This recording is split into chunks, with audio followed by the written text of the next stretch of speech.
सदाशिवसमारम्भां शङ्कराचार्यमध्यमाम् अस्मदाचार्यपर्यन्तां वन्दे गुरुपरम्पराम्। हरिः ओम् श्रीगुरुभ्यो नमः। हरिः ओम् वसुदेवसुतं देवं कंसचानूरमर्दनं देवकी పరమానందం కృష్ణం వందే జగద్గురుం. మనం భగవద్గీత 118వ క్లాస్లో ఉన్నాం. అంత ముందు క్లాస్లో 11వ అధ్యాయంలో 18వ శ్లోకం వరకు ముగించుకున్నాము. ఇప్పుడు 11వ అధ్యాయంలో శ్లోకాలు 15 నుంచి 24 వరకు చాంట్ చేస్తాను. అర్జున ఉవాచ పశ్యామి దేవాంస్తవ దేవదేహే సర్వాంస్తథా భూత విశేష సంఘాన్ బ్రహ్మానమీశం కమలాసనస్థం ఋషీంచ సర్వానురగాంశ్చ దివ్యాన్ అనేక బాహూదర వక్త్ర నేత్రం పశ్యామి త్వాం సర్వతోనంతరూపం నాంతం న మధ్యం న పునస్తవాదిం పశ్యామి విశ్వేశ్వర విశ్వరూపా. కిరీటినం గదినం చక్రిణం చ తేజోరాశిం సర్వతో దీప్తిమంతం పశ్యామి త్వాం దుర్నిరీక్షం సమంతాత్ దీప్తానలార్కాద్యుతిమప్రమేయం త్వమక్షరం పరమం వేదితవ్యం త్వమస్య విశ్వస్య పరం నిధానం త్వమవ్యయ శాశ్వత ధర్మగోప్తా సనాతనస్త్వం పురుషో మతో మే అనాదిమధ్యాంతమనంత వీర్యం అనంత బాహుం శశి సూర్యనేత్రం పశ్యామి త్వాం దీప్తహుతాసవక్త్రం స్వతేజసా విశ్వమిదం తపంతం ద్యావా పృథివ్యోరిదమంతరం హి వ్యాప్తం త్వయైకేన దిశశ్చ సర్వాః దృష్ట్వాద్భుతం రూపముగ్రం తవేదం లోకత్రయం ప్రవ్యధితం మహాత్మన్. ఆమీహి త్వాం సురసంఘా విసంతి కేచిద్భీతా ప్రాంజలయో గృణంతి స్వస్తిత్యుక్త్వా మహర్షిః సిద్ధసంఘాః స్తువంతి త్వాం స్తుతిభిః పుష్కలాభిః.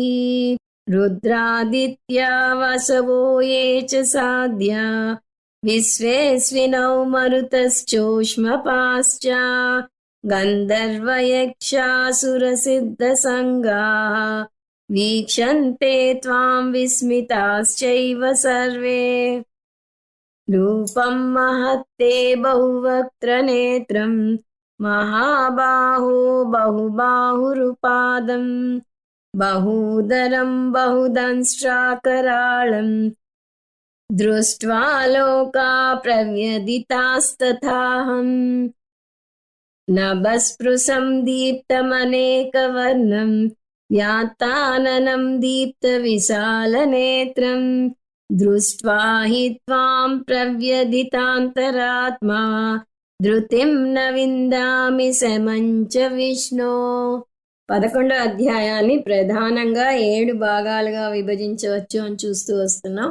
అవి ఉపోద్ఘాతం శ్లోకాలు 1 నుంచి 8 వరకు, 2 సంజయుని వివరణ శ్లోకాలు 9 నుంచి 14 వరకు, 3 విస్మయం లేదా ఆశ్చర్యం శ్లోకాలు 15 నుంచి 22 వరకు, 4 భయం శ్లోకాలు 23 నుంచి 30 వరకు, 5 అర్జునుని ప్రశ్న కృష్ణ పరమాత్మ జవాబు శ్లోకాలు 31 నుంచి 34 వరకు, 6 శరణాగతి లేదా భక్తి శ్లోకాలు 36 నుంచి 46 వరకు, 7 ఉపసంహారం శ్లోకాలు 47 నుంచి 55 వరకు. మధ్యలో 35వ శ్లోకాన్ని వదిలేసాం, ఎందుకంటే ఆ ఒక్క శ్లోకం సంజయుడు మాట్లాడాడు, మన అర్జునుని పరంగా అంతా చూసుకు వస్తున్నాం. సో మనం విస్మయం లేదా ఆశ్చర్యం భాగంలో ఉన్నాము. ఉపోద్ఘాతం సంజయుని వివరణ ముగించుకున్నాం. ఇంతవరకు జరిగినది 2 ముక్కల్లో మామూలుగా చెప్పాలి అంటే, అర్జునుడు నీ బోధ చాలా బాగా ఉంది, నువ్వు చెప్పింది నాకు అర్థమైంది, ఆత్మ గురించి ఈశ్వరుని గురించి చెప్పినవి అర్థమయ్యా, నీ విభూతులు కూడా చూపించావు, నాకు నీ విశ్వరూప దర్శనం చేయాలని ఉంది. నీకు గనక నాకు అర్హత ఉంది అని అనిపిస్తే నువ్వు నీ లీలలు ఉపయోగించి నాకు విశ్వరూప దర్శనం చేయించు అని అడిగాడు. కృష్ణ పరమాత్మ కూడా తదాస్తు అన్నాడు. అంటే నీ మామూలు చక్షుతో చూడలేవు, నేను నీకు దివ్య చక్షువుని ప్రసాదిస్తాను, దానితో చూడగలవు అని చెప్పాడు. అతను ఆ దివ్య చక్షువులు పొందాక ఆశ్చర్యంలో మునిగిపోయి ఉంటే సంజయుడు మధ్యలో ఆ నిశ్శబ్దాన్ని ఛేదిస్తూ విశ్వరూప దర్శనాన్ని అర్జునుడు ఎలా చూశాడో తన భాషలో చెప్పాడు. దాని తర్వాత ఆ విస్మయం నుంచి తేరుకుని అర్జునుడు తన విస్మయాన్ని తన మాటల్లో ప్రకటిస్తున్నాడు. ఏం చూశాడో ఎలా అనిపించిందో అర్జునుడు చెప్పుకొస్తాడు. ఇంత సింపుల్గా విశ్వరూప దర్శనం ఉండదు. ఎందుకంటే దృశ్య కావ్యానికి శబ్ద కావ్యానికి చాలా భేదం ఉంటుంది. దృశ్య కావ్యం అయితే ఒక షాకింగ్ న్యూస్ చెప్తే దాన్ని ఎవరు ఎలా రియాక్ట్ చేసుకున్నారు అని పదే పదే వాళ్ళ మొహాలు చూపించడానికి వీలుంటుంది. లేదా ఇక్కడ విశ్వరూప దర్శనమే తీసుకుంటే ఒకసారి కృష్ణ పరమాత్మని, ఒకసారి అర్జునుడిని మార్చి మార్చి చూపించి అతను విశ్వరూప దర్శనంగా ఏం చూశాడో ఆ చూసిన వాటిని విజువల్స్ని పెట్టి చేసుండేవారు. కానీ ఇదంతా వ్యాసాచార్యుల వారు తన కవితా శైలిలో తన పదాల నైపుణ్యంతో వివరించాలి. అందువల్ల మనం కొంత లోతుగా విశ్లేషిస్తే విశ్వరూప దర్శనం గురించి కృష్ణ పరమాత్మ ఏమని చెప్పాడు, సంజయుడు ఎలా వివరించాడు, అర్జునుని డైరెక్ట్ స్పందన ఎలా ఉంది, అవి కొన్ని పాయింట్లు కంపేర్ చేసి చూద్దాం. అంటే ఒకటే భావనని ఎవరెవరు ఎలా వర్ణించారు అనేది చూస్తే మనకి బాగుంటుంది. సో విశ్వరూప దర్శనంలో మొదట అర్జునుడు ఏం కోరాడు, కృష్ణ పరమాత్మ ఏం చెప్పాడు, సంజయుడు ఏం చూశాడు అని చెప్పాడు అన్నది చూస్తే, ద్రష్టుమిచ్చామి తే రూపం ఐశ్వరం పురుషోత్తమ అని అర్జునుడు కోరాడు. నీ ఐశ్వరం రూపాన్ని చూడాలని ఉంది అంటే కృష్ణ పరమాత్మ పశ్యమే యోగం ఐశ్వరం, సరే చూడు, నా ఐశ్వరం రూపాన్ని చూడు, నీకు చూపిస్తాను, కాకపోతే నీ మాంస చక్షులతో చూడలేవు, నేను విడిగా నేను ఏర్పాటు చేస్తున్నాను అన్నాడు. సంజయుడేమో అలాగే అర్జునుడు కోరినట్టే కృష్ణ పరమాత్మ చెప్పినట్టే ఐశ్వరం రూపం చూశాడు అని చెప్పడానికి దర్శయామాస పార్థాయ పరమం రూపం ఐశ్వరం అన్నాడు. ఇదిగో పార్థుడు తను అడిగినట్టే అది చూశాడు అన్నాడు. తర్వాత అర్జునుడు కూడా పశ్యామి విశ్వేశ్వర విశ్వరూప అన్నాడు. నీ విశ్వరూపాన్ని చూశాను ఓ విశ్వేశ్వర అని సంతోషంగా చెప్తాడు. ఇది ఒక సెట్. తర్వాత రెండవ సెట్ చూస్తే పశ్చాశ్చర్యాన్ని భారత అన్నాడు కృష్ణ పరమాత్మ. నువ్వు నా విశ్వరూపం చూస్తే ఆశ్చర్యపోతావు, నిజంగా దానిలో ఎన్నో విభూతులు ఉన్నాయి, ఎన్నో దివ్యమైనవి ఉన్నాయి అన్నాడు. ఆ ఆశ్చర్యాన్ని విస్మయం పదంతో వేశాడు సంజయుడు. తతస్స విస్మయావిష్టో హృష్టరోమా ధనంజయ అని సంజయుడు చెప్పాడు. అతను ఎంత విస్మయానికి లోనయ్యాడు అంటే అతని రోమాలు నిక్కబొడుచుకున్నాయన్నాడు. అర్జునుడు కూడా త్వయా ఏకేన దిశహాచ సర్వా దృష్ట్వా అద్భుతం, నేను ఈ అద్భుతమైన రూపాన్ని చూశాను. అద్భుతంగా ఉంది అంటే అద్భుతం ఎప్పుడు అనిపిస్తుంది, ఆశ్చర్యకరమైన విషయం చూసినప్పుడు అద్భుతంగా అనిపిస్తుంది. కాబట్టి నేను ఆశ్చర్యంగా చూశాను అనే అర్థంతో అర్జునుడు కూడా చెప్పాడు. దాని తర్వాత ఆ విశ్వరూపం ఎంత కాంతితో ఉందో సంజయుడు ప్రత్యేకించి చెప్పాడని చూసాం. దానికి సంభావిత ఉపమాలంకారం చెప్పాడని కూడా చూసాం. దివి సూర్య సహస్రస్య భవేత్ యుగపత్ ఉత్థిత, ఒక్కసారి 1000 సూర్యులు ఉదయిస్తే ఎంత కాంతి వస్తుందో అంత కాంతి ఈ విశ్వరూపంలో వచ్చింది అని సంజయుడు చెప్పాడు. అర్జునుడు కూడా తేజోరాశిం సర్వతో దీప్తిమంతం దుర్నిరీక్ష్యం అని. నీది ఎంత కాంతివంతంగా ఉంది అంటే అగ్ని ఎంత ప్రజ్వలంగా మండితే ఎలా ఉంటుందో అలా ఉంది. సూర్యకాంతి ఎంతో ఎక్కువగా ఉంటే ఎలా ఉంటుందో అలా ఉంటుంది. నేను నా కళ్ళతో నిన్ను చూడలేకపోతున్నాను. కాంతి ఎక్కువగా ఉంటే కళ్ళు మిరుమిట్లు గొలుపుతాయి, చూడలేం. అలా చూడలేకుండా ఉన్నాను అని అన్నాడు. తర్వాత కృష్ణ పరమాత్మ తన దివ్య రూపం చూడు అని చెప్పినప్పుడు ఈ పదాలు వాడాడు. శతసహ అథ సహస్రసహ నానా విధాని దివ్యాని నానా వర్ణాకృతీని చ. నా విశ్వరూపం వందలు వేలుగా ఉంది, అనేక రంగులు అనేక రూపాలతో కూడి ఉంది అని కృష్ణ పరమాత్మే చెప్పుకున్నాడు. దాన్ని సంజయుడు ఎలా చెప్పాడంటే అనేక వక్రనయనం అనేకాద్భుత దర్శనం సర్వాశ్చర్యమయం దేవం అనంతం విశ్వతోముఖం. అనేక వక్రనయనం, అనేక నోళ్ళు అనేక కళ్ళు ఉన్నట్టుగా ఉంది, అనేక అద్భుతాలు చూస్తున్నా, అంతా ఆశ్చర్యకరంగా ఉంది. అనంతం విశ్వతోముఖం అన్నాడు. అనంతంగా ఉంది నీ రూపం అని. అందులో కొన్ని పదాలు అవే అర్జునుడు కూడా వాడుతున్నాడు. అనేక బాహూదర వక్త్రనేత్రం అన్నాడు. అనేక బాహువులు వక్త్రాలు, నయనం అంటే ఇక్కడ నేత్రాలు అంటున్నాడు. పశ్యామి త్వాం సర్వతః, విశ్వతోముఖంకి సర్వతః అన్నాడు. అక్కడ అనంతం అని సంజయుడు అంటే అనంత రూపం అని అర్జునుడు చెప్పాడు. నువ్వేం చూస్తావో చెప్తున్నాను చూడు అని కృష్ణ పరమాత్మ కొన్ని చెప్పాడు. పశ్యాదిత్యాన్ వసూన్ రుద్రాన్ అశ్వినౌ మరుతస్తథ అన్నాడు. ఇక్కడ సంజయుడి మాట ఏమీ లేదు. అందులో అర్జునుడు ఏం చెప్తున్నాడు? రుద్రాదిత్య వసవః ఏచ సాధ్య విశ్వే అశ్వినౌచ, ఇంకా లిస్టు చెప్పి సర్వే విస్మితా ఏవ త్వాం వీక్షంతే అన్నాడు. కృష్ణ పరమాత్మ నువ్వు ఆశ్చర్యపోతావు అంటే నేనే కాదు, నిన్ను చూసి రుద్రులు, ఆదిత్యులు, వసువులు, పితృదేవతలు, అశ్విని దేవతలు అందరూ ఆశ్చర్యంగా చూస్తున్నారు అని. వారందరూ విశ్వరూపంలోకి వస్తారు అని చూసాం. ఆ విశ్వరూపంలో ఉన్నవారు కూడా విశ్వరూపాన్ని చూసి ఆశ్చర్యపోతున్నారు. నా ఆశ్చర్యం ఎంత, దేవతలే ఆశ్చర్యపోతున్నారు అని అర్జునుడు అక్కడ చెప్పాడు. దాని తర్వాత అనేక ఆయుధాలు ధరించాడు అని చెప్పడానికి సంజయుడు దివ్యాన్ ఏకోద్యతాయుధం అన్నాడు. దివ్యమైన ఆయుధాలు ధరించాడు అని. ఇక్కడ అర్జునుడు కొన్ని పేర్లు చెప్పాడు. కిరీటినం, గదినం, చక్రినం అన్నాడు. సో వాళ్ళు వాడిన ఆయుధాల పేర్లు చెప్పాడు. ఆ విధంగా ఒకటే అంశాన్ని రకరకాల పదాలతో చెప్పినా ఇక్కడ మనం గమనించాల్సింది ఆశ్చర్యం. నువ్వు ఆశ్చర్యంగా చూస్తావు అని కృష్ణ పరమాత్మ చెప్పాడు. ఆశ్చర్యంగా చూస్తున్నాడు అని సంజయుడు చెప్పాడు. ఆశ్చర్యంగా చూస్తున్నాను అని అర్జునుడు కూడా చెప్పాడు. 18వ శ్లోకం అంత ముందు క్లాసులో ముగించుకున్నా. ఇప్పుడు మళ్ళీ ఒకసారి చూసి ముందుకెళ్దాం.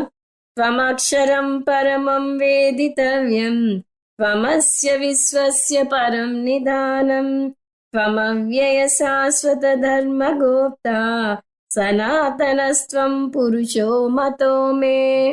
అర్జునునికి కృష్ణ పరమాత్మ మీద అంతకంతకు గౌరవభావం పెరుగుతూ వస్తున్నది. ఇంతవరకు కృష్ణ పరమాత్మను ఒక వ్యక్తిగా, వసుదేవుని పుత్రునిగా, తన సఖునిగా చూశాడు.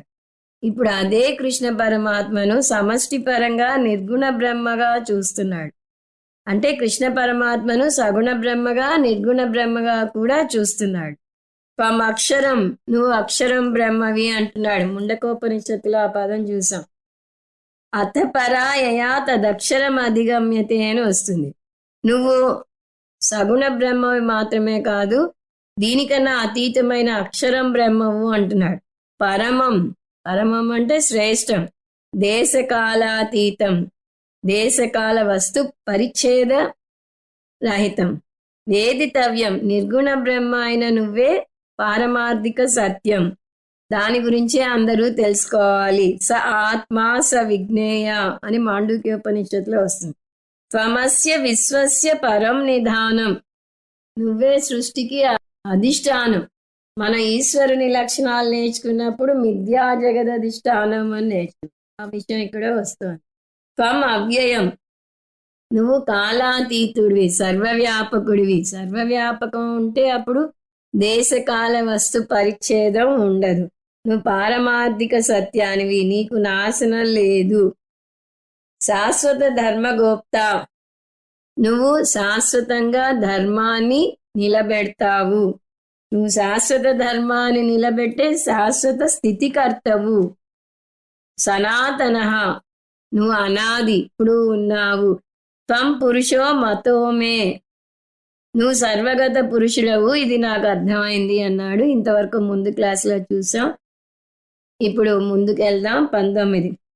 అనాది మధ్యాంతమనంత వీర్యం అనంత బాహుం శశి సూర్యనేత్రం పశ్యామి త్వాం దీప్తహుతాసవక్త్రం స్వతేజసా విశ్వమిదం తపంతం.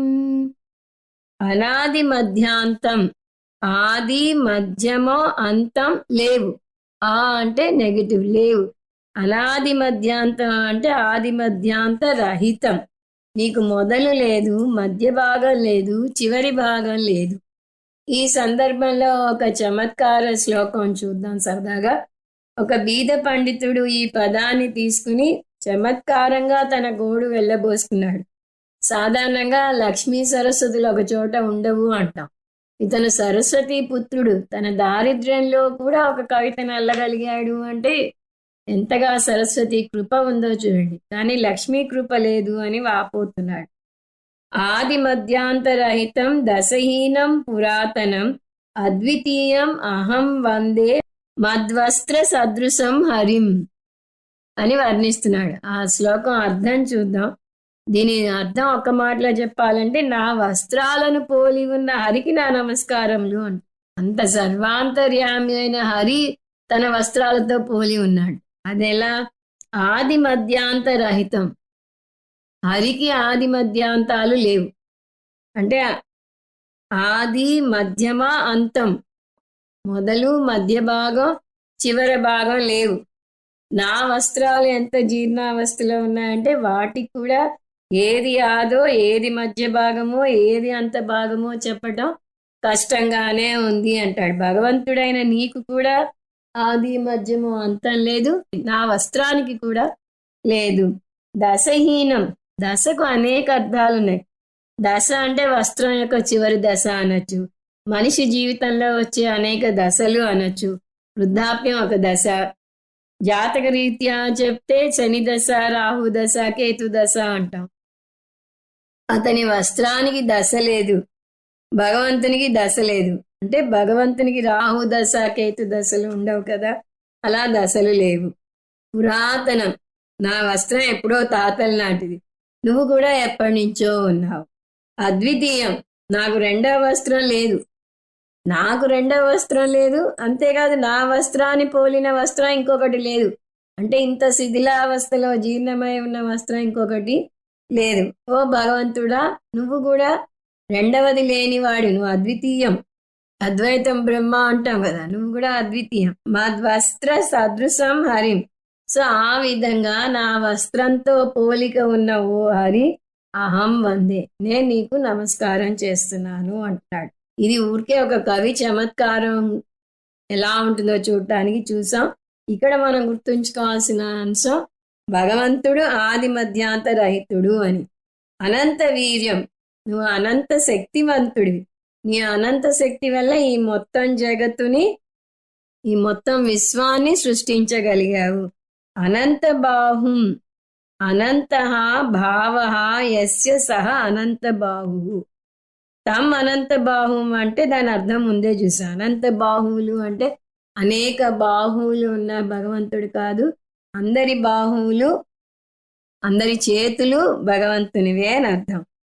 శశి సూర్య నేత్రం, విభూతుల గురించి చెప్పినప్పుడు కృష్ణ పరమాత్మ ప్రభాస్మి శశి సూర్యయోహో, సూర్యచంద్రుల కాంతిలో నేనున్నాను, నన్ను చూడు అన్నాడు.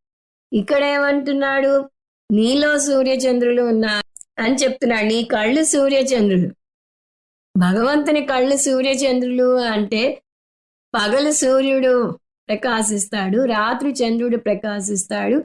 భగవంతుడు ఆ రెండు కళ్ళతో చూస్తాడు అంటే భగవంతుని కళ్ళు గప్పి మనం ఏ పని చేయలేము అని అర్థం చేసుకుని మనం ఒక చెడు పని కూడా చేయకుండా ఉండాలి అని అర్థం. కళ్ళ ద్వారా మనం బాహ్య ప్రపంచాన్ని చూస్తాం. అలాగే పగలు సూర్యుని వల్ల, రాత్రి చంద్రుని వల్ల ప్రపంచాన్ని చూడగలుగుతాము. ఒక చిన్న పిల్లవాడిని సూర్యుడు ఎక్కువ, చంద్రుడు ఎక్కువ అని పరీక్షలో అడిగితే చంద్రుడే ఎక్కువ అని చెప్తాడు. ఎందువల్ల అంటే సూర్యుడి కాంతి వృధా పోతున్నది, అంత పట్టపగలు అంత వెలుతురులో ఆయన ప్రకాశిస్తున్నాడు, అది వృధా. అదే చంద్రుడు అయితే చీకటిలో ఆ చీకటిని పారద్రోలేలాగా ప్రకాశిస్తున్నాడు అంటాడు. అసలు పట్టపగలు మనకి అంత వెలుతురు ఎలా వచ్చింది? సూర్యుని వల్ల వచ్చింది. అది అతనికి తెలియలేదు. అందుకే సరదాగా చెప్తారు, ఏదైనా మనం సూర్యచంద్రుల వల్ల ప్రపంచాన్ని చూడగలుగుతున్నాము. మనకి కళ్ళు ఎలాగో భగవంతునికి కళ్ళు సూర్యచంద్రులు. దీన్ని బట్టి కూడా విశ్వరూపం అంటే ఇంకొక రూపం కాదు అని చెప్పవచ్చు. ఎందుకంటే ఒక రూపంలో ఒక కన్నుకి సూర్యుడు, ఒక కన్నుకి చంద్రుడు ఉండటం ఇంపాసిబుల్. అంటే భగవంతుడు ఒక ప్రత్యేక రూపంలో అర్జునుని ముందు ప్రత్యక్షం అవ్వలేదు. ఇది ఎన్నిసార్లు వీలుంటే అన్నిసార్లు చెప్పుకొస్తున్నాం. మొత్తం విశ్వమే భగవంతుడు, ఆయనకు నేత్రాలు సూర్యచంద్రులు. సూర్యో యథా సర్వలోకస్య చక్షుః న లిప్యతే చాక్షుర్వై బాహ్య దోషై. మనలో ఉన్న ప్రతి ఒక్క అంగానికి ఒక్కొక్క అధిష్టాన దేవత ఉంటుంది అని తత్వబోధలో నేర్చుకుంటాం. మన కంటికి అధిష్టాన దేవుడు సూర్యుడు, రసనేంద్రియానికి అధిష్టాన దేవుడు వరుణుడు, వాగ్దేవత అగ్ని. సో చక్షు సూర్య, కంటికి అధిష్టాన దేవత సూర్యుడు అంటే భగవంతునికి కన్ను సూర్యుడు అవుతాడు. రసనాయా వరుణ, వరుణ దేవత రసనేంద్రియానికి అధిష్టాన దేవత అంటే వరుణ దేవత భగవంతునికి నాలుక అవుతాడు. ఈ శ్లోకంలో మన సూర్యుడి విషయం మాత్రమే తీసుకు. దీప్త హుతాస వక్త్రం, వక్త్రం అంటే ముఖం లేదా నోరు అని చూస్తూ వస్తున్నాం. అగ్నిదేవత భగవంతుని యొక్క ముఖం అంటున్నాడు. ఎందుకు అగ్నిదేవతను భగవంతుని యొక్క ముఖం అంటారు అంటే రెండు కారణాలు చెప్పవచ్చు.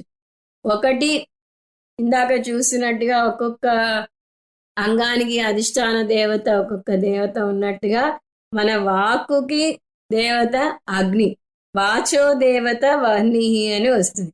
అంటే వాగింద్రియానికి అధిష్టాన దేవత అగ్నిదేవత. అంటే అగ్నిదేవత భగవంతుని ముఖం అవుతుంది. ముఖం అంటే నోరు, నోరు అంటే ముఖం అని చూస్తూ వస్తుంది. అందువల్లనే మన వాక్కుకి అగ్నిలాగా దహించే శక్తి ఉంది అని చెప్తారు. ఇంకొక కారణం, నోట్లో ఏది వేసినా దాన్ని తీసుకుంటుంది నోరు. నోరు ప్రతిదాన్ని స్వాహా చేస్తుంది. ఎవరైనా ఏదైనా ఆఫర్ చేస్తే ఏముంది ఆ పంట కింద వేసేద్దాం ఇవ్వండి అని తింటూ ఉంటారు. అలా నోరు ప్రతిదీ స్వాహా చేస్తూ ఉంటుంది. అగ్ని గురించి కూడా అలాగే చెప్తారు. అగ్నికి ఏది ఇచ్చినా దాన్ని దహించే గుణం ఉంటుంది. ఎంత తిన్నా తృప్తి లేదు అగ్నిదేవతకి అని కూడా అంటారు. మన నోటికి కూడా అంతే, తింటూనే ఉంటాం. యజ్ఞయాగాదులు చేసేటప్పుడు స్వాహ అని వేసిన ఆహుతులను అగ్ని తీసుకుంటాం. అగ్నిదేవత మన నోరుకు అధిష్టాన దేవత. అందువల్ల అగ్నిదేవత భగవంతుని నోరు అవుతుంది. ఎలా అయితే సూర్యుడు చంద్రుడు భగవంతుని కళ్ళు అవుతారో అలా అగ్నిదేవత భగవంతుని నోరు అవుతుంది. భగవంతుని నోరు అగ్నితో ఎలా మండుతోందో ముందు ముందు చూస్తాం. అక్కడ అర్జునుని భయం గురించి చెప్పినప్పుడు ఆ అగ్నిని చూసే భయపడ్డాడు అని వస్తుంది. ఇప్పుడు భగవంతుని నోరు అగ్నిలా ఉంది అని తెలుసుకుంటే చాలు. వక్త్రం అంటే నోరు, హుతాస అంటే అగ్ని. హుతం అస్నాతీతి హుతాసన. హుతం అంటే ఆహుతులు, హస అంటే తీసుకునేవాడు. అందువల్ల హుతాస అంటే ఆహుతులను తీసుకునేవాడు. అది కూడా ఎలాంటి అగ్ని గురించి మాట్లాడుతున్నాడు ఇక్కడ? దీప్త హుతాస, అగ్నికే ప్రకాశించే లక్షణం ఉంది. అగ్ని అంటే కాంతి, వేడి చెప్తాం. ఇక్కడ దీప్త అని ప్రత్యేకించి చెప్తున్నాడు. అంటే బాగా ప్రజ్వరిల్లుతున్న అగ్ని. నీ నోరు బాగా ప్రజ్వరిల్లుతున్న అగ్నిలా ఉంది అంటున్నాడు అర్జునుడు. అలా ప్రజ్వరిల్లుతున్న అగ్నిలో ఏం వేసినా ఆ అగ్ని తీసుకుంటుంది. అంటే బాగా మండుతున్నప్పుడు ఏం వేసినా అది అందులో ఆహుతి అయిపోతుంది. స్వతేజస, ఆ అగ్నికి ఎంత తేజస్సు ఉందో నీకు కూడా అంత తేజస్సు ఉంది కృష్ణ అంటున్నాడు. నీ తేజస్సుతో బగ్గుమనిపించేలా ఉన్నావు అంటున్నాడు అర్జునుడు. విశ్వమిదం తపంతం, నీ నోరు ఎంతగా ప్రజ్వలిస్తోంది అంటే మొత్తం విశ్వాన్నే నీ వేడితో బగ్గుమనిపించేలా ఉన్నావు అంటున్నాడు. చూడండి, బాగా మంట వస్తుంటే, యజ్ఞం చేసేటప్పుడు బాగా మంట వస్తుంటే ఆ హాల్ అంతా వేడెక్కిపోతుంది. కొంతమంది ఆ వేడి తట్టుకోలేక బయటికి వెళ్ళిపోతూ ఉంటారు. అలాంటిది ఇంత విశ్వరూపంలో అంత బాగా ప్రజ్వలించే అగ్ని అంటే ఎంత సర్వవ్యాపకంగా ఉండుంటుంది. ఆ అగ్ని ఎంత మండుతూ ఉండుంటుంది ఊహించుకోండి. మామూలుగానే మన మంచి ఎండాకాలంలో సూర్యాస్తమం అయ్యాక కూడా రాత్రి కూడా ఇంకా వేడిగా ఉంది అంటాం. ఏడైనా నేల కూడా చల్లబడదు. కొంతమంది నీళ్లు చల్లుకుంటూ ఉంటారు నేల మీద. రాత్రి వేడి కూడా సూర్యునికే చెందుతుంది. సూర్యునిలోని అగ్నితత్వం భగవంతునికి చెందుతుంది. సాక్షాత్తు కృష్ణ పరమాత్మే చెప్తాడు తను సూర్యునిలోని కాంతిని వేడిని అని కూడా. తన కాంతి ద్వారా సర్వజీవరాశులకు శక్తినిస్తున్నానంటాడు. వేడి ద్వారా వానలను కురిపిస్తున్నాను అని కూడా అంతకుముందు చెప్పాడు. సో ఎండాకాలంలో ఏసీ పని చేయకపోయినా, ఫ్యాను కాసేపు తిరగకపోయినా అల్లాడిపోతాం. ఎక్కడో కోట్ల మైళ్ళ దూరంలో ఉన్న సూర్యుడు అస్తమించి 2 గంటలైనా కూడా మనకి ఉడికెత్తిపోతూనే ఉంటుంది. అంత వేడిని ఆ సమయంలో కూడా అనుభవిస్తున్నాము అంటే అది విశ్వరూప దర్శనం కాక ఏమిటి? అందువల్ల ఇలా ఎప్పుడైనా వేడిని చెమటను భరించలేని స్థితి వస్తే తిట్టుకోకుండా, ఓ దేవా, నేను నీ విశ్వరూపాన్ని చాలా దగ్గరగా అనుభవిస్తున్నాను అని నమస్కారం పెట్టుకోగలగాలి. కాసేపు కరెంటు పోతే అల్లాడిపోయి ఎలక్ట్రిసిటీ ఆఫీస్కి ఫోన్లు చేసి వారిని తిట్టేయకూడదు. మన దృక్పథంలో మార్పు రావాలి. విశ్వరూప దర్శనం చేస్తున్నాము అనుకోవాలి. 20 ద్యావా పృథివ్యోరిదమంతరంతం హి వ్యాప్తం త్వయైకేన దిశశ్చ సర్వాః దృష్ట్వాద్భుతం రూపముగ్రం తవేదం లోకత్రయం ప్రవ్యదితం మహాత్మన్. ద్యావా పృథివ్యోరిదమంతరంతం హి వ్యాప్తం, దివి నుంచి భువి వరకు అంతా నువ్వే వ్యాపించి ఉన్నావు. దివిని సువర్లోకం అని, పృథివిని భూలోకం అని, మధ్య భాగాన్ని అంటే అంతరిక్షాన్ని భువర్లోకం అని అంటారు. లోకాల గురించి చెప్పేటప్పుడు రకరకాలుగా చెప్తాం. 14 లోకాలు అని అనేక పేర్లు చెప్తాం. ఇలా త్రిలోకాల్లోనూ అని వాడుతూ ఉంటాం. అప్పుడు భూలోక, భువర్లోక, సువర్లోకాలు. ఇక్కడ ఈ 3 లోకాలు చెప్తున్నాడు. భూలోక, భువర్లోక, సువర్లోకాలంతా నువ్వు వ్యాపించి ఉన్నావు అంటున్నాడు. అంటే భువర్లోకం భగవంతుని శరీరం.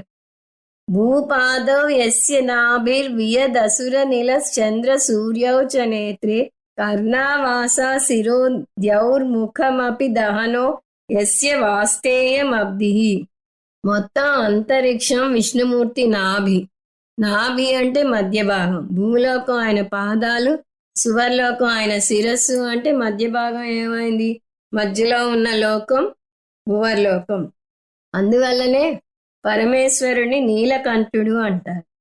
నీలాకాశం ఆయన కంఠం. ఆకాశంలో ఉన్న నక్షత్రాలు ఆయన ధరించే ఆభరణాలు. ఎంత అద్భుతమైన వర్ణనో చూడండి. వర్ణనని మనం భగవంతునికి ఆపాదించగలిగితే విశ్వరూప దర్శనం మనకు కూడా చాలా చక్కగా అద్భుతంగా అవుతుంది. అందువల్ల ఆకాశాన్ని చూస్తే మనం చూస్తున్నది అలంకృత నీలకంఠ. అలా భగవంతుడు అంతటా వ్యాపించి ఉన్నాడు. ఏకేనా, అనేక భగవంతులు లేరు. భగవంతుడు సర్వవ్యాపకం అంటే ఉన్నది ఒకటే భగవంతుడు. అది మీరు విష్ణుమయంగా చెప్తే విష్ణుమయం, శివుని పరంగా చెప్తే అంతా శివమయం. సో ఏకేనా, నువ్వు మాత్రమే ఉన్నావు, రెండవ వస్తువు లేదు. సర్వవ్యాపకుడిగా ఉన్నావు. అద్భుతం, ఇందాక మనం చూసాం అద్భుతం పదం వేశాడు అని. విస్మయం, ఆశ్చర్యం, అద్భుతం ఇవన్నీ పర్యాయ పదాలు. నీ విశ్వరూపం చాలా అద్భుతంగా ఉంది సుమా అని చెప్తున్నాడు. కానీ అదే సమయంలో కొంత భయం కూడా చోటు చేసుకుంటున్నది. ఇంకా 22 వరకు భయం ఎక్కువగా పొడచూపదు. కానీ భయం వెన్నంటే ఉంది అని ఇక్కడ మనం కొంచెం గమనిస్తాం. ఎందుకంటే నెక్స్ట్ పదం చూస్తే తెలుస్తుంది. తక్కినదంతా అద్భుతంగా ఉంది గాని భగవంతుని నోరు మాత్రం భీతి కొల్పేదిగా ఉంది. దానికి ఒక బీజం ఆల్రెడీ వేశాడు. నీ నోరు బాగా ప్రజ్వలిస్తున్న అగ్నిలాగా మండుతోంది అన్నాడు. భగవంతుని సృష్టికారకునిగా చూసి ఆనందిస్తాం, స్థితికారకునిగా చూసి ఆరాధిస్తాం. కానీ అదే భగవంతుణ్ణి లయకారకునిగా చూసి భరించలేం. ఎందుకంటే నాశనం అయిపోతున్నారు అందరూ, అది మనం భరించలేం. అదే జరిగింది అర్జునునికి కూడా. భగవంతుణ్ణి లయకారకునిగా చూసేసరికి భయం కలిగింది. ఉగ్రం, అద్భుతం అన్న వెంటనే తడుకోకుండా ఉగ్రం పదం వేశాడు. అంటే నీ విశ్వరూపం అద్భుతంగానూ ఉంది, భీతి కొల్పేదిగాను ఉంది అంటున్నాడు. సో ఉగ్రం అంటే భయంకరం. పైగా ఇతనొక్కడే భయపడట్లేదుట, ఇంకెవరు భయపడుతున్నారు? లోకత్రయం ప్రవ్యధితం. నేనొక్కడిని భయపడితే ఏమో నాకు సరిగా శక్తి లేదు అనుకోవచ్చు. 3 లోకాల్లో ఉన్న వారందరూ కూడా భయపడుతున్నారు. లోకత్రయం ఇందాకే చెప్పాడు, నువ్వు అంతటా వ్యాపించి ఉన్నావు అని. అలా అంతటా వ్యాపించి ఉంటే అన్ని చోట్ల ఉన్న ఈ జనులు నిన్ను చూసి భయపడుతున్నారు అంటున్నాడు. ఎవరైనా దేనికన్నా భయపడ్డారు అంటే ఒక్క మరణానికి. ఎక్కడో ప్రపంచంలో ఏ మారుమూలో ఏదో ప్రకృతి బీభత్సం జరిగింది అంటే మనం ఏం చేస్తాం? ముందు అక్కడ మన చుట్టాలు కానీ మనకు తెలిసిన వాళ్ళు కానీ ఎవరన్నా ఉన్నారా చూస్తాం. టెలిఫోన్ డైరెక్టరీలోనో మన ఫోన్లోనో అర్జెంటుగా వాళ్ళ నెంబర్ వెతికి ఎలా ఉన్నావు అని ఒక మెసేజ్ పెట్టడమో ఫోన్ చేయడమో చేస్తాం. అక్కడ మనకి తెలిసిన వారు ఎవరూ లేరు అంటే మనకు అది పెద్ద చెల్లించాల్సిన వార్తగా అనిపించదు. 100 మంది 1000 మంది మరణించినా మనం చెల్లించం. మనవారు మాత్రం మరణించకూడదు. సినిమాల్లో కూడా చూడండి, విలన్ కట్ థ్రోట్ విలన్ గా ఉంటాడు, తలలు ఎగిరి పడతాయి, అందరినీ నిర్దాక్షిణ్యంగా చంపుతాడు. కానీ తన కూతురు మరణం అంచున ఉంటేనో, తన కొడుకు హీరో చేతిలో మరణిస్తేనో, లేదా తన ప్రాణానికే హీరో గురిపెట్టి కత్తి చూపిస్తేనో అప్పుడు భయంతో వణికిపోతాడు. అప్పుడు చావు అంటే ఏమిటో తెలుస్తుంది, మరణం అంటే ఏమిటో అర్థం అవుతుంది. సో మనం భయపడేది మన మరణానికి లేదా మనవారి మరణానికి మాత్రమే. అందువల్ల ఈ జీవితంలో నేను అసలు జరగకూడదు అని కోరుకునేది ఏదైనా ఉంటే మరణం సంభవించకూడదని. నాకు ముఖ్యమైన నా వారికి మాత్రం. ఈ భయమే అందరినీ పట్టి పీడిస్తుంటుంది. అందువల్లనే అర్జునుడు లోకత్రయం అన్నాడు. త్రిలోకాల్లో ఉన్న దేవతలు, అసురులు, మనుషులు, పశుపక్షాదులు, ఆఖరికి క్రిమి కీటకాలు కూడా మరణం అంటే భయపడతాయి. అందువల్లనే ఏ రాక్షస గాథ తీసుకున్నా నాకు మరణం లేకుండా చెయ్యి అని వాళ్ళు చేసిన తపస్సులే కనిపిస్తాయి. అది ఇంపాసిబుల్ అని భగవంతుడు అంటే, అయితే వీరి వల్ల మరణం రాకూడదు, వారి వల్ల మరణం రాకూడదు అని అనేక కోరికలు కోరుతారు వాళ్ళు. నువ్వు లయకారకుడి కూడా కాబట్టి నువ్వు చూపించే ఉగ్ర రూపం నాకే కాదు 3 లోకాల్లో అందరికీ భయం వేస్తోంది. మహాత్మన్, ఓ మహాత్మా అని అర్జునుడు సంబోధిస్తున్నాడు. ఇక్కడ కూడా ఆత్మ అంటే సచ్చిదానంద ఆత్మ కాదు, ఇక్కడ శరీరం, విశ్వరూప శరీరం ధరించిన వాడా అని సంబోధిస్తున్నాడు అర్జునుడు కృష్ణ పరమాత్మ. 21 అమీహి త్వాం సురసంఘా విసంతి కేచిద్ భీతా ప్రాంజలయో గృణంతి స్వస్తిత్యుక్త్వా మహర్షి సిద్ధ సంఘాః స్తువంతి త్వాం స్తుతిభిః పుష్కలాభిః. ఇదిగో మరణం అంటే అందరూ భయపడుతున్నారు అని ముందు చెప్పాడు. అది ఎవరెవరు ఎలా స్పందిస్తున్నారో మళ్ళీ కొన్ని కేటగిరీస్ ఆఫ్ పీపుల్ గురించి చెప్తున్నాడు ఈ శ్లోకంలో. సురసంగ అమీహి త్వాం విసంతి. అమి అంటే ఇదిగో ఈ సుర సంఘాలు, సంఘం అంటే గ్రూప్, సుర సంఘం అంటే దేవతలందరూను, త్వాం విసంతి అంటే నీ దగ్గరకు వస్తున్నారు. భగవంతుని ఉగ్ర రూపం ధార్మికంగా చేసే నాశనం కోసం అని గ్రహించిన వీరు ఉగ్ర రూపాన్ని చూసి భయపడరు. మరణాన్ని స్వీకరించడానికి, నాశనాన్ని స్వీకరించడానికి పరిపక్వత కావాలి. దేవతలకు ఆ పరిపక్వత ఉండటం వల్ల నిన్ను ప్రార్థన చేస్తూ నిన్ను చేరుకుంటున్నారు. అంటే వాళ్ళకి తెలుసు ధర్మ సంస్థాపనార్థం ఉగ్రరూపం దాలుస్తాడు భగవంతుడు అని. అందువల్ల నీ ఉగ్రరూపం చూస్తున్నారు కానీ భయపడటం లేదు, నీ దగ్గరికి వస్తున్నారు. కేచిద్ భీతాః ప్రాంజలయః గృణంతి. మరికొంతమంది నీ దగ్గరకు ఆరాధనతోనో భక్తితోనో రావడం లేదు, భయంతో వస్తున్నారు. ఎక్కువగా భగవంతుని మీద మనకు ఉండేది ఆరాధన భక్తి కన్నా భయం ఎక్కువ. ఇంగ్లీష్లో కూడా I'm a God Fearing man అంటారు. స్వామీజీ అంటారు I'm a God Fearing man అనటం ఎందుకు, గాడ్ లవింగ్ మ్యాన్ అనొచ్చు కదా అని. అంటే భగవంతుని మనం మొదటి స్టేజ్లో చూసేది భయంతోనే. ఈ పూజ చెయ్యకపోతే బెడిసి కొడుతుంది, ప్రత్యవాయ పాపం కలుగుతుంది, ఇలా కొన్ని భయాలు పెట్టుకుంటాం. రోజు సుప్రభాతం చదివే అలవాటు ఉంటే ఇవాళ చదవకపోతే ఏదో అయిపోతుంది, ఏదో కీడు జరుగుతుంది, ఇంట్లో ఎవరికైనా ఏదైనా అవస్థ అవుతుంది అనే నమ్మకాలు ఉంటాయి. సో మన మనస్తత్వాన్ని బట్టే మనం భగవంతుడిని సమీపిస్తాం. తెలివైన వ్యక్తి భగవంతుని లీలలను అర్థం చేసుకుంటే, అంటే ఈ దేవతలు ఎలా లీలలను అర్థం చేసుకున్నారో చెప్పాడు. ఇప్పుడు మామూలు వాళ్ళు భగవంతుని చూసి భయపడతారు అంటున్నారు. ఈ భయాన్ని ఇప్పుడు ఏదైనా చేయకపోతే ఏదైనా అవుతుందేమో అనే భయం మనం అనుభవించటమే కాక విజయవంతంగా మన పిల్లలకు కూడా అందజేస్తాం. వాళ్ళు కూడా భయపడతారు, అమ్మో నేను ఇవాళ విష్ణు సహస్రనామం చదవలేదు, ఏమన్నా అవుతుందేమో అని. పొరపాటున ఆ రోజు ఏదైనా చెడు జరిగితే దానికి ఆపాదిస్తారు, ఇదిగో ఇది చదవలేదు అందువల్ల నాకు ఈ పని అవ్వలేదు, అందువల్ల చెడు జరిగింది, పని అవ్వకపోవటం కూడా కాదు, చెడు జరిగింది అంటారు. అదేవిధంగా పూజా గదిలో అనేక దేవతామూర్తుల ఫోటోలో విగ్రహాలు ఉంటాయి కాబట్టి హారతి ఇచ్చేటప్పుడు ఏ ఒక్క దేవుని కూడా మర్చిపోకుండా గుర్తుంచుకుని మరీ అందరికీ ఇస్తారు. అందువల్ల కొంతమంది పొద్దున్న అర్చనే 7-8 మంది దేవుళ్ళకి అర్చన చేస్తారు. ఎందుకంటే అన్ని రకాల దేవుళ్ళ ఫోటోలు విగ్రహాలు ఉంటాయి కాబట్టి ఒకళ్ళు చేసి ఒకళ్ళు చేయకుండా ఉంటే పాపం కాబట్టి అందరికీ చేస్తారు. అయ్యో ఈ దేవుడికి మర్చిపోయానా, దేవునికి ఇవ్వలేదు అని హారతి ఇచ్చేటప్పుడు కూడా భయపడతారు. భగవంతుని మీద భయం ఉండటం మంచిదే, భగవంతుని కేర్ఫుల్గా ఉండకూడదు. ఆ భయంతో అన్నా కొన్ని మంచి పనులు చేస్తాం, అలవాటు పడేదాకా భయం ఉండాలి. కానీ కొంత పరిపక్వత వచ్చాక భయం చోటులో భగవంతుని మీద ఆరాధనా భావనని పెంచుకోవాలి.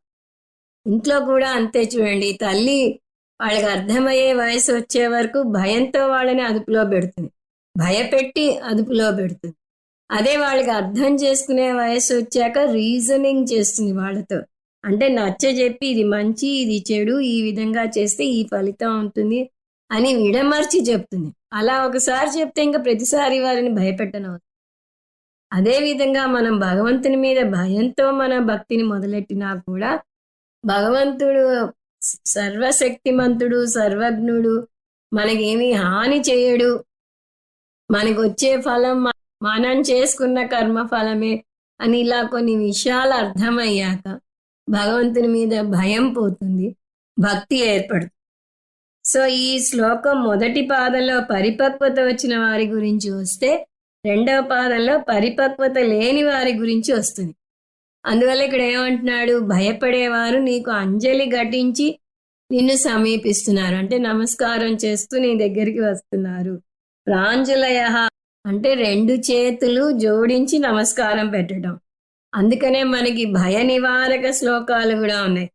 రామస్కందం హనుమంతం వైనతేయం వృకోదరం శయనేయ స్మరే నిత్యం దుస్వప్నం తస్య నశ్యతి ఆపదామపహర్తారం దాతారం సర్వసంపదాం లోకాభిరామం శ్రీరామం భూయో భూయో నమామ్యహం అని వస్తుంది. సో పీడకలలు వచ్చేవారు పడుకునే ముందు హనుమంతుడికి నమస్కారం చేసుకుని పడుకుంటే పీడకలలు రావు అని చెప్తారు. మహర్షి సిద్ధ సంగాహ. సో ఇప్పుడు ఇంకో కేటగిరీ వాళ్ళ గురించి చెప్తున్నాడు. మహర్షులు సిద్ధులు వాళ్ళ సమూహాలు. సంగాహ అంటే సమూహం అని చూసాం. ఎవరి సమూహం? మహర్షుల సమూహం, సిద్ధుల సమూహం. వాళ్ళు ఎలా ప్రవర్తిస్తున్నారు? మహర్షులకి భగవంతుని స్వరూపం బాగా తెలుసు, సిద్ధులకి పుట్టుకతోనే కొన్ని శక్తులు ఉంటాయి. వాళ్ళేమంటున్నారు? స్వస్తి ఇతి ఉక్త్వా. వాళ్ళు పెద్దగా స్వస్తి వచనాలను పలుకుతున్నారు. అంటే భగవంతుని విశ్వరూపం చూసి వాళ్ళు స్వస్తి మంత్రాలు అంటే జగత్తుకు మంగళమగుగాక అని భగవంతుడు కీర్తిస్తున్నారు. అలాంటి దీవెనలు యుద్ధ సమయంలో కావాలి కూడా. ఈ యుద్ధంలో కూడా మంచి రక్షింపబడాలి. సో స్వస్తి అంటే మంగళం. స్తువంతి త్వాం స్తుతిభిః. అలా ఈ మహర్షులు సిద్ధులు ఏం చేస్తున్నారు? నిన్ను అనేక స్తోత్రాలతో అనేక ప్రార్థనలతో స్తుతిస్తున్నారు. పుష్కలాభిః. ఆ ప్రార్థనలు గొప్పగా నీ కీర్తిని వర్ణించేలా సంపూర్ణంగా ఉన్నాయి అని చెప్తున్నాడు అర్జునుడు. అంటే ముందు దాంట్లో కొంచెం భయం కొల్పేలా ఉన్నావు అని చెప్పినా నువ్వు అద్భుతంగా ఉన్నావు, భయం కొల్పేలా ఉన్నావు అన్నాడు. సో అద్భుతంగా ఎవరు చూస్తున్నారు, భయపడుతున్నది ఎవరు అనేది ఈ శ్లోకంలో చెప్పాడు. 22 రుద్రాదిత్యా వసవో ఏ చ సాధ్యా విశ్వేస్వినౌ మరుతశ్చోష్మపాశ్చ గంధర్వయక్షాసుర సిద్ధ సంగా వీక్షంతే త్వాం విస్మితాశ్చైవ సర్వే. అంతకుముందు కృష్ణ పరమాత్మ పశ్యాదిత్యాన్ వసూన్ రుద్రాన్ అశ్వినౌ మరుతస్తథ అన్నాడు. నువ్వు నా విశ్వరూపంలో ఏం చూడగలవో చెప్తున్నాను చూడు అని ఆదిత్యులను, వసువులను, రుద్రులను, అశ్విని కుమారులను, మరుతగణాలను చూస్తావు. ఇంకా నువ్వు ఊహించనివి చూస్తావు, నువ్వు ఏం కావాలనుకుంటే అవి కూడా చూస్తావు అని అక్కడ చెప్పాడు. ప్రిపేర్ చేశాడు అర్జునుడిని. ఇక్కడ వారిలో కొంతమందిని అర్జునుడు మళ్ళీ పేర్కొని వాళ్ళు కూడా నిన్ను విస్మయంగా చూస్తున్నారు అని. వాళ్ళకే ఆశ్చర్యం కలిగితే ఒక మామూలు మనిషికి, అర్జునుడికి ఇంకెంత ఆశ్చర్యం కలగాలో ఊహించండి. సో అర్జునుడు ఏమంటున్నాడు? ఈ విశ్వరూప దర్శనం నా ఒక్కనికే కాదు, దివ్య చక్షువులు ఉన్న వారందరికీ జరిగింది అంటున్నాడు. అది మనం ముందే చూసాం. దివ్య చక్షువులు అంటే ప్రత్యేకంగా వేరే కళ్ళజోడు పెట్టుకోవడం కాదు, శుద్ధ అంతఃకరణ ఉండాలి, ఈశ్వర అనుగ్రహం ఉండాలి అని చూసాం. అంటే ఈ బోధ మనకి ముందు అర్థం అవ్వాలి. ఈశ్వరుడు విశ్వం అంతటా ఉన్నాడు అనే బోధ ముందు అర్థం కావాలి. దాని తర్వాత దాన్ని స్వీకరించడానికి మన మనసు రాగద్వేషాలకు అతీతంగా ఉండాలి. ఈశ్వర సృష్టిని ఈశ్వర సృష్టిగా చూడాలి. మనం ఏం చేస్తున్నాం? జీవ సృష్టిగా చూస్తున్నాం. అందువల్ల ఈశ్వర సృష్టిని ఈశ్వర సృష్టిగా చూడగలిగితే మనకి దివ్య చక్షువులు ఉన్నట్టు అర్థం. సో మనకి మనమే పరీక్ష చేసుకోవచ్చు. మనకి ప్రపంచంలో ఏదైనా చూస్తే అద్భుతంగా అనిపిస్తోందా లేదా? అనిపిస్తోంది అంటే మనకి విశ్వరూప దర్శనం అవుతున్నట్టే అర్థం. ఇక్కడ ఎవరెవరికి అలా విశ్వరూప దర్శనం అయిందో ఒక లిస్టు చెప్తున్నాడు అర్జునుడు. రుద్రాహ ఏకాదశ రుద్రులు, ఆదిత్యాహ ద్వాదశ ఆదిత్యులు, వసవః అష్టవసువులు. వీరు ప్రత్యేకమైన దేవతలు. వీరికి యజ్ఞాల్లో ఆహుతులు పొందే అర్హత ఉంది. వీరిని హుతబుక్ దేవతలు అంటారు. మనం విభూతి యోగంలో ఈ 3 పేర్లు చూసి వారిలో ఒకడిని నేను అన్నాడు అని చూసాం. అంటే ఏకాదశ రుద్రుల్లో శివుణ్ణి అన్నాడు, ద్వాదశ ఆదిత్యుల్లో విష్ణువుని అన్నాడు, అష్టవసువుల్లో అగ్నిని అన్నాడు. ఇక్కడేమో వీరందరినీ కూడా నాలో చూడు అన్నాడు. ఇంతమందిని నాలో చూడు అన్నాడు. ఇక్కడ అర్జునుడు ఏమంటున్నాడు?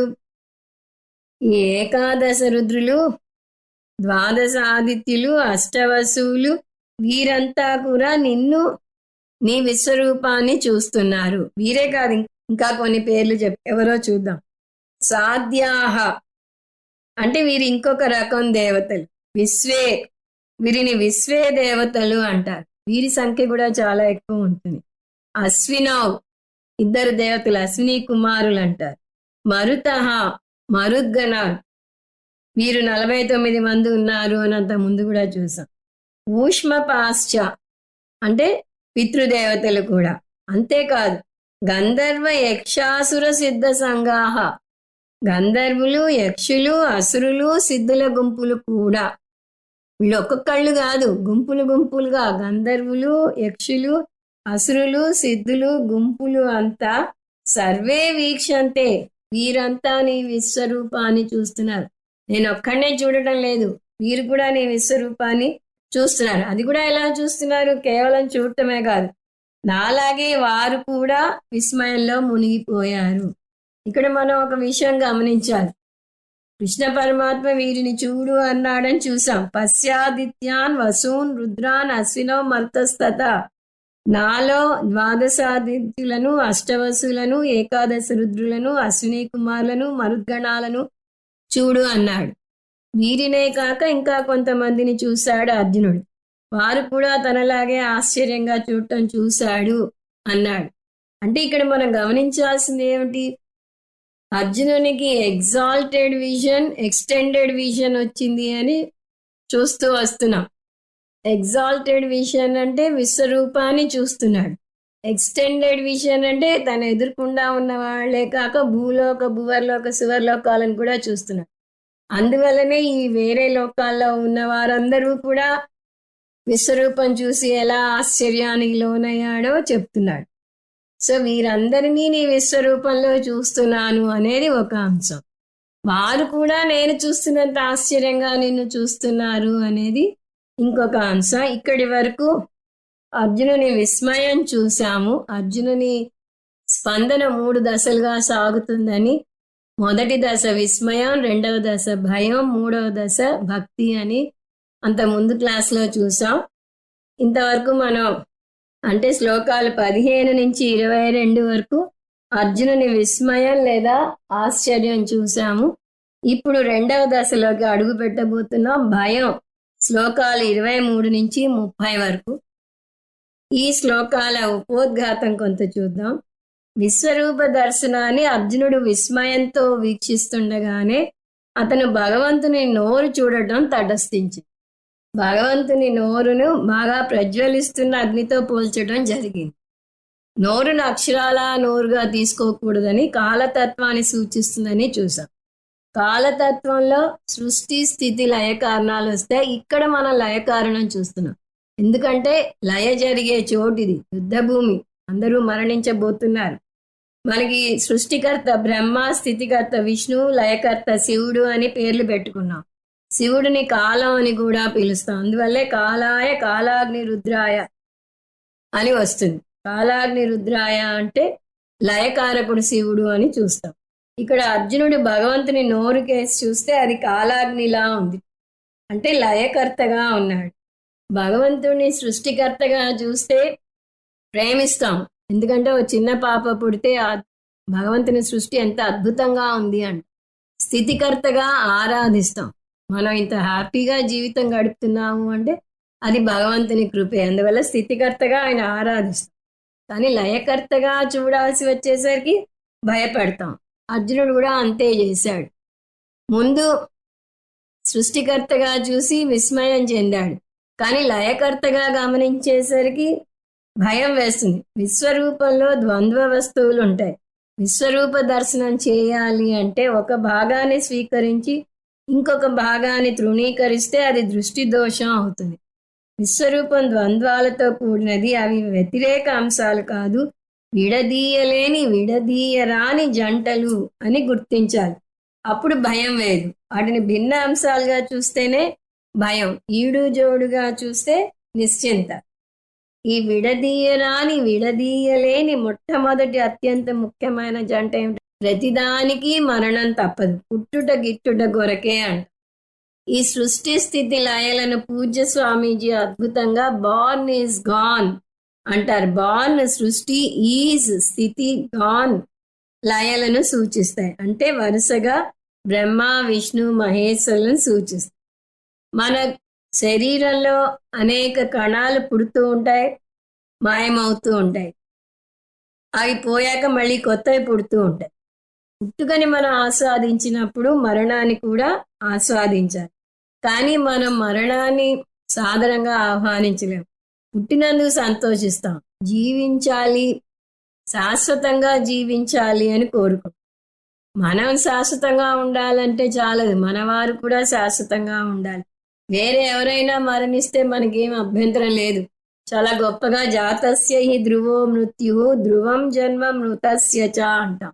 అంటే పుట్టుట గిట్టుట కొరకే పుట్టిన వారు మరణించాలి, మరణించిన వారు మళ్ళీ పుడతారు అని శాస్త్రాన్ని వల్లవేస్తాం. ఇదంతా ఎదుటి వారికి చెప్పే నీతులు. మన గురించి వచ్చేసరికి మనకి మృత్యువుని ఎదుర్కొనే ధైర్యం లేదు. అందువల్ల విశ్వరూప దర్శనం చేయాలి అంటే, భయం వేయకుండా చేయాలి అంటే, జన్మ మృత్యులు రెండింటినీ మంగళకరంగా చూడాలి తప్ప ఒకదానిని మంగళకరంగా ఇంకొక దానిని అమంగళంగా చూడకూడదు. దానినే దృష్టి దోషం అంటారు. కొంతమంది ఒక ఇంట్లోనే ఇద్దరు అన్నదమ్ములుంటే ఒక అన్నయ్యని బాగా పూసుకుంటారు, రెండో వాడికి హలో కూడా చెప్పు, బంధువుల్లోనే. అది చాలా తప్పు. ఒకే ఇంట్లో పిల్లల్ని ఒకళ్ళని ఎక్కువగా ఒకళ్ళని తక్కువగా ఎలా చూస్తారు? కానీ అలా చేస్తారు. ఇక్కడ మనం జీవితంలో కూడా అలాగే చేస్తున్నాం. పుట్టుకని ఆస్వాదిస్తున్నాం, మరణాన్ని పారద్రోలుతున్నాం. అంటే మరణం గురించి ఆలోచించటానికే భయపడుతున్నాం, దాన్ని అమంగళకరమైన వస్తువుగా భావిస్తున్నాం. కానీ ఏ ద్వంద్వ విషయాలను చూసినా మంగళకరంగా తీసుకోవాలి. ఎదుగుదల, క్షీణించడం, ఆరోగ్యం, అనారోగ్యం, కలవటం, విడిపోవటం, రాత్రి పగలు అన్నీ మంగళమే. అన్నీ విశ్వరూపంలో భాగంగా చూడాలి. పవిత్రంగా లేనిది ఏదీ లేదు, నాకు అంగీకారం కానిది ఏదీ లేదు అనుకోగలగాలి. అలా అనుకోగలిగితే మన మనసు పరిపక్వత చెందినట్టు అర్థం. అది లేకపోతే భగవంతుణ్ణి నిందిస్తాం కూడా. భగవంతుడు నిర్దాక్షిణ్యంగా ప్రవర్తిస్తున్నాడు, చిన్న పిల్లవాడిని తీసుకెళ్ళిపోతున్నాడు అని నిందిస్తాం. భగవంతుడు నిర్దాక్షిణ్యంగా కనిపిస్తూ ఉంటే అది భగవంతుని యొక్క నిర్దాక్షిణ్యం కాదు, మన అపరిపక్వత అని అర్థం చేసుకోవాలి. అర్జునునికి ఇంకా పరిపక్వత పూర్తిగా రాలేదు, తాత్కాలికంగా దివ్య చక్షువులను పొందాడు. అందువల్ల అతను భగవంతునిలోని రెండవ అంశాన్ని చూడలేకపోతున్నాడు. రెండవ అంశం ఏంటి? నాశనం, అనారోగ్యం, మరణం, ఇటువంటి. ఇప్పుడు అంటే 23 నుంచి 30 శ్లోకాల వరకు అర్జునుల్లో చోటు చేసుకున్న భయం అంశాన్ని చూడబోతుంది. అహంకార మమకారాలతో కూడుకున్న అజ్ఞానులకు విశ్వరూపం భయహేతు అని చూసాం. ఈ నేపథ్యంతో ఈ శ్లోకాలలోకి అడుగు పెడదాం. 23. రూపం మహత్తే బహువక్త్ర నేత్రం మహాబాహో బహుబాహురుపాదం బహూదరం బహుదంష్ట్రాకరాళం దృష్ట్వా లోకా ప్రవ్యదితాస్తథాహం. తే రూపం మహత్, నీ రూపం, నీ విశ్వరూపం. రూపం అంటే ఇక్కడ విశ్వరూపం. నీ విశ్వరూపం నిజంగా అద్భుతంగా ఉంది, అందులో ఏమాత్రం సందేహం లేదు. అది ఎలా ఉంది? మొదట చెప్పిన మళ్ళీ ఒకసారి గుర్తు తెచ్చుకుంటున్నాడు.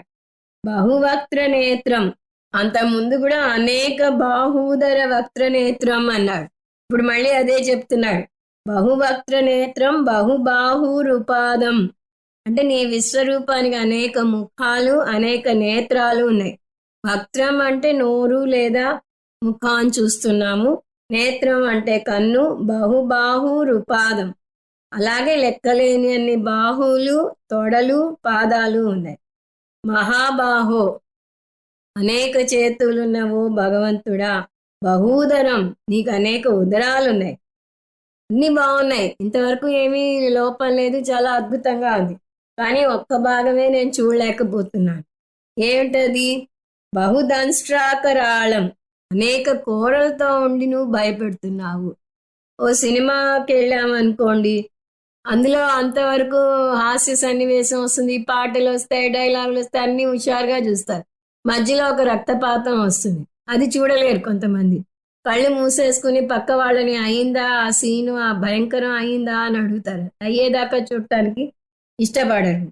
ఇక్కడ అలాగే అర్జునుడు ఒక భాగాన్ని చూడలేకపోతున్నాడు. ఏమిటది? నోరు.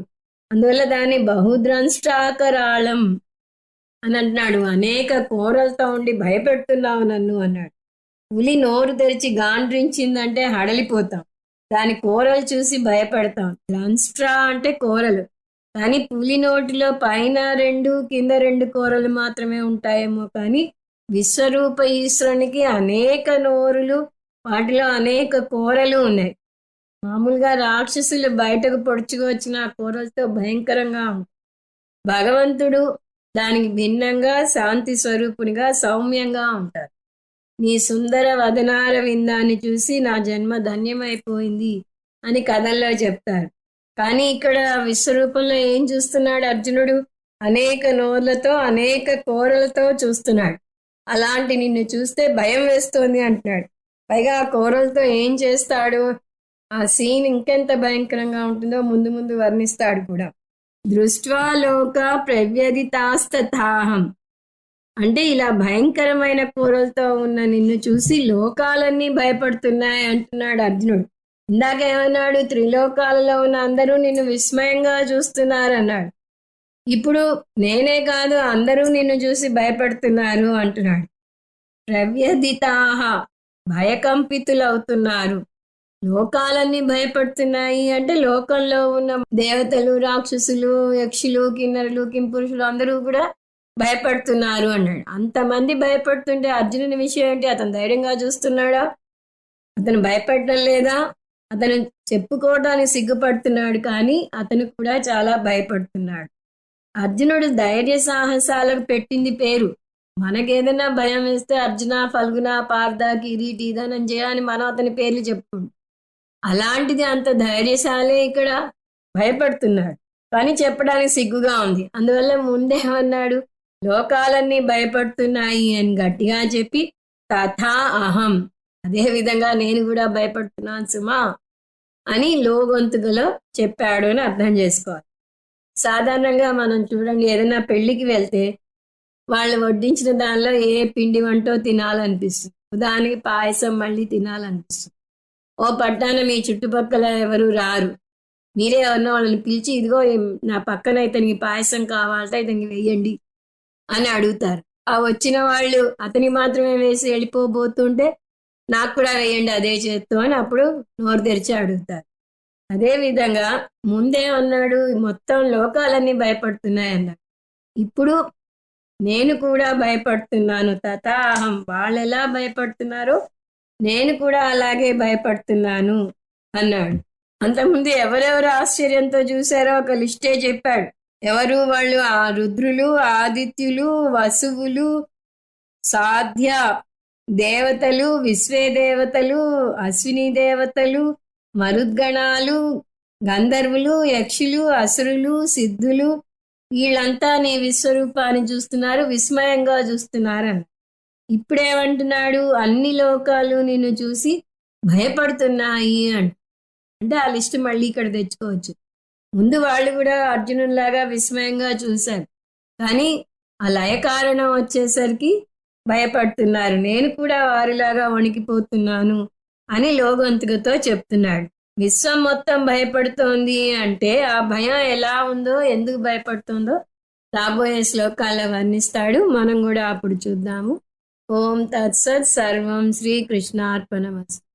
ఓం పూర్ణమద పూర్ణమిదం పూర్ణాత్ పూర్ణముదచ్యతే పూర్ణస్య పూర్ణమాదాయ పూర్ణమేవావశిష్యతే.